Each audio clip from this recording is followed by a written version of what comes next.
5절에서 11절 말씀입니다.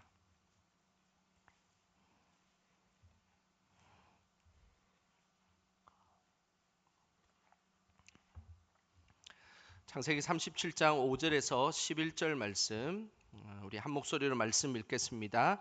요셉이 꿈을 꾸고 자기 형들에게 말하매 그들이 그를 더욱 미워하였더라. 요셉이 그들에게 이르되 청하건대 내가 꾼 꿈을 들으시오.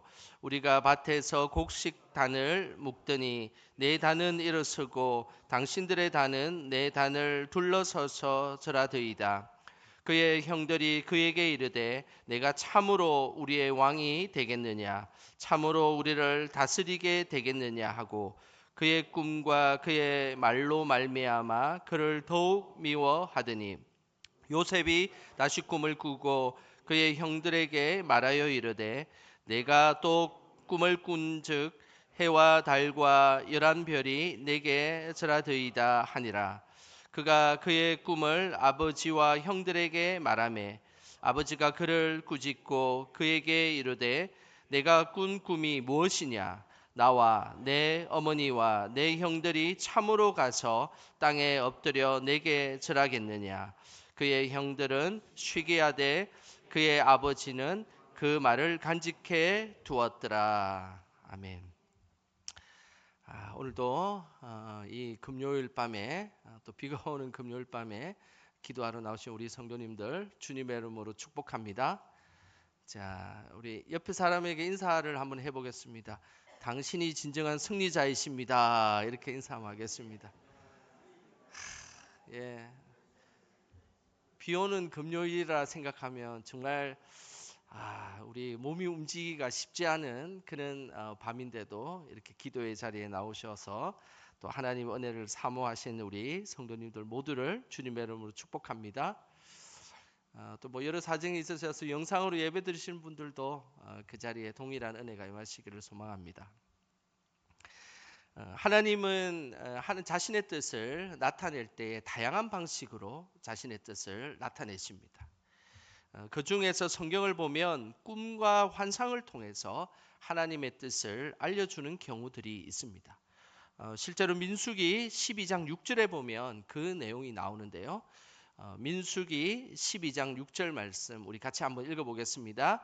이르시되 내 말을 들으라. 너희 중에 선지자가 있으면 나 여호와가 환상으로 나를 그에게 알리기도 하고 꿈으로 그와 말하기도 하거니와. 하나님은 분명히 우리에게 말씀하셨습니다. 하나님의 뜻을 나타내는 방법은 여러 방법으로 나타내는데 특별히 꿈과 환상으로 자신의 뜻을 나타내기도 하십니다. 그런데 문제는 이 꿈과 환상을 해석하는 것은 매우 쉬운 일은 아닙니다. 꿈과 환상을 잘못 해석하면 큰 오류를 범할 수 있기 때문입니다. 특별히 꿈과 환상은 특별히 상징적으로 이 상징을 사용해서 나타나는 경우들이 많습니다. 실제 그 일이 정확하게 똑같이 그 환상을 보는 경우는 사실은 많지는 않습니다. 그런데 하나님이 상징으로 어떨 때는 꿈으로 보이기도 하고 어떨 때는 기도하다가 그 환상을 보여주시기도 합니다. 그런데 이 해석은 늘 실수할 수 있는 가능성을 갖고 있기 때문에 늘 말씀에 비추어서 하나님의 뜻을 해석하는 것, 이것이 하나님께서 원하시는 믿음의 모습입니다.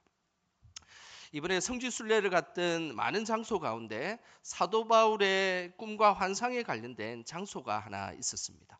사진을 한번 보여주시겠습니까? 바로 이 장소입니다.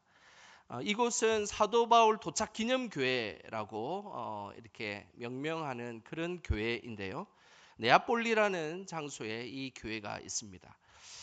이 교회는 사도행전 16장을 배경으로 하고 있습니다. 사도행전 16장에 보면 사도 바울이 이제 1차 선교가 끝이 나고 이제 2차 선교를 시작하려고 하는 그 시점에 사도 바울은 생각하기에 2차 선교도 지난번에 개척했던 그 1차 선교를 했던 아시아 지역에 있는 교회를 2차 선교도 한번 둘러보는 것이 그의 선교의 방향이었습니다. 그런데 하나님께서는 밤에 환상 가운데 이 사도 바울에게 아시아로 가지 말고 유럽 땅인 마게도냐로 갈 것을 말씀하십니다. 그 후에 사도 바울은 하나님의 뜻을 따라 유럽 땅 마게도냐로 가게 됩니다. 그래서 하나님의 뜻을 따라서 아시아로 가지 않고 유럽 땅에 첫 발걸음을 내디뎠던 그곳이 바로 사도 바울의 기념교회가 있는 그런 장소입니다. 이 사도 바울 기념교회에 가면 좀 전에 그 사람 우리 같이 성지순례 했던 분들 그 뒤편에 아주 큰 모자이크가 이렇게 큰 평풍처럼 이렇게 펼쳐져 있는데요. 그 부분을 제가 사진을 찍어 보았습니다. 사진을 찍어보니까 이런 모양인데요. 이 모자이크 그림을 더 자세히 한번 보겠습니다. 먼저 이 한쪽 부분은 이런 그림의 모습입니다. 사도행전 16장 9절의 말씀에 나와 있는 것처럼 밤의 환상이 바울에게 보이니 마게도냐 사람 하나가 서서 그에게 청하여 이르되 마게도냐로 건너와서 우리를 도우라 하거늘이라는 그 말씀을 그림으로 이렇게 그려져 있습니다. 지금 바닥에 주저앉아 있는 것이 사도 바울이고 그리고 이렇게 원 모양으로 환상 가운데 있는 사람이 마게도냐 사람이고, 근데 사실은 이 마게도냐 사람의 상징은 알렉산더 대왕을 지칭해서 그렸던 모자이크입니다. 그리고 그 다음 옆에 그림이 있는데 그 다음 그림을 한번 보여주시기 바랍니다. 그 다음 그림은 이런 그림이 그 옆에 있습니다.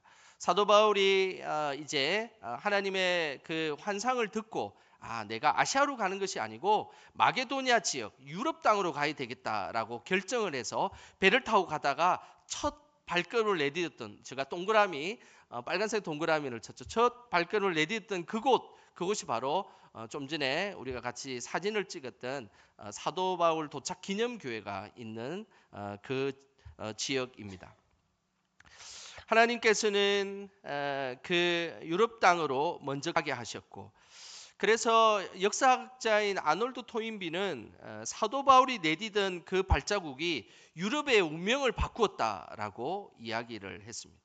사도 바울이 유럽으로 발자국을 내딛지 않고 아시아의 전도를 계속하고 있었으면 아마 아시아 지역이 먼저 발전하지 않았을까라고 아놀드 토인비는 그렇게 해석합니다. 그러나 사도 바울이 아시아로 가지 않고 유럽 땅을 먼저 내딛었기 때문에 유럽 땅이 먼저 복음화가 되고 그곳이 더 부흥하는 역사가 일어났다라고 그렇게 역사학자가 이야기했습니다. 사도 바울은 하나님이 보여주신 꿈과 환상 속에 정확하게 하나님의 뜻을 구분하였습니다.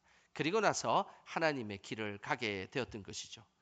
우리도 살아가다 보면 하나님의 뜻을 분별할 때가 있습니다. 그때마다 더 정확하게 말씀과 기도로 하나님 뜻을 잘 분별하여서 하나님께서 원하시는 그 길만을 가시기를 주님의 이름으로 축복합니다. 오늘 본문에도 꿈에 대한 말씀을 하고 있습니다. 하지만 오늘 이 본문을 잘 읽어보면 꿈을 제대로 해석하지 못한 이들로 인하여서 혼란을 겪게 되어 있습니다. 5절 말씀을 한번 보겠습니다. 5절 같이 한번 읽어보겠습니다. 요셉이 꿈을 꾸고 자기 형들에게 말하매 그들이 그를 더욱 미워하였더라.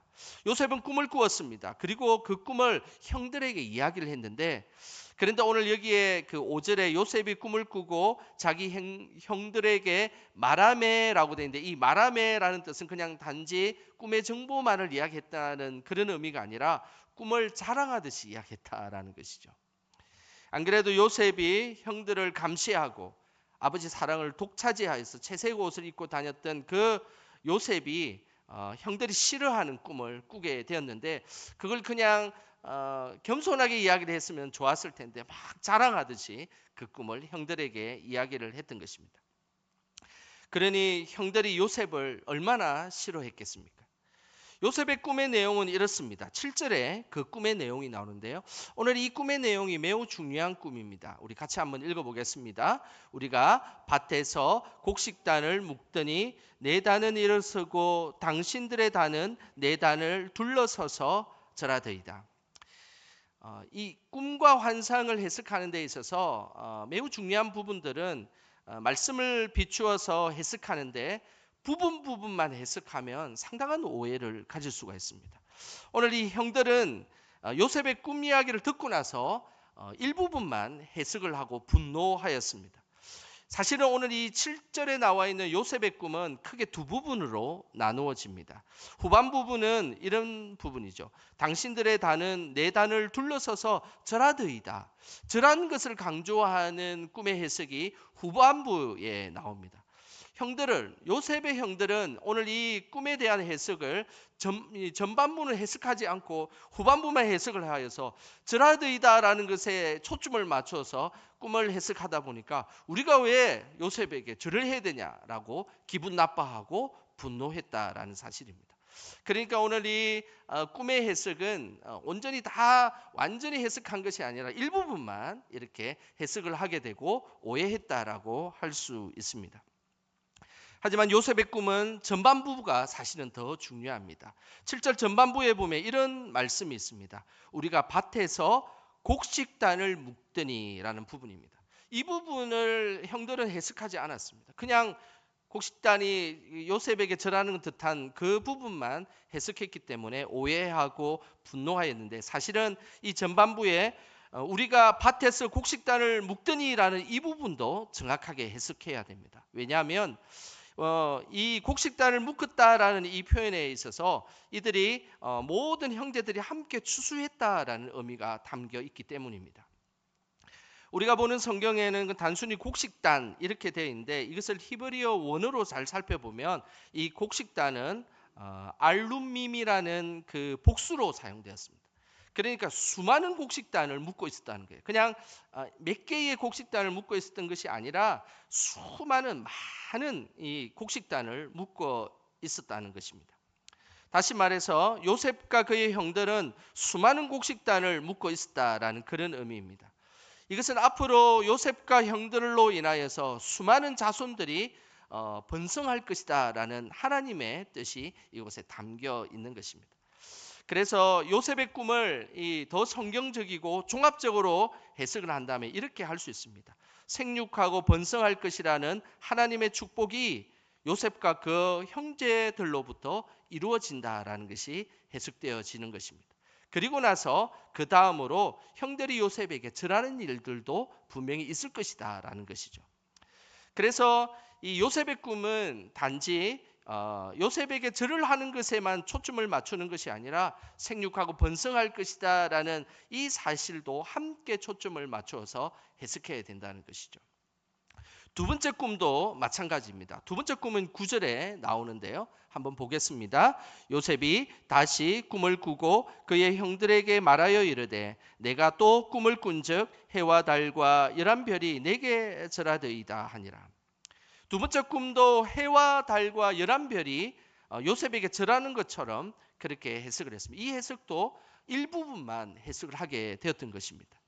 왜냐하면 이 두 번째 꿈의 별도 복수형으로 사용됐어요. 우리나라 성경에는 그냥 별 이렇게 사용되는데 히브리어 원어에 보면 별을 단수로 코카브라고 하는데, 코카브라고 하지 않고 별의 복수형인 코카빔이라는 단어를 쓰고 있습니다.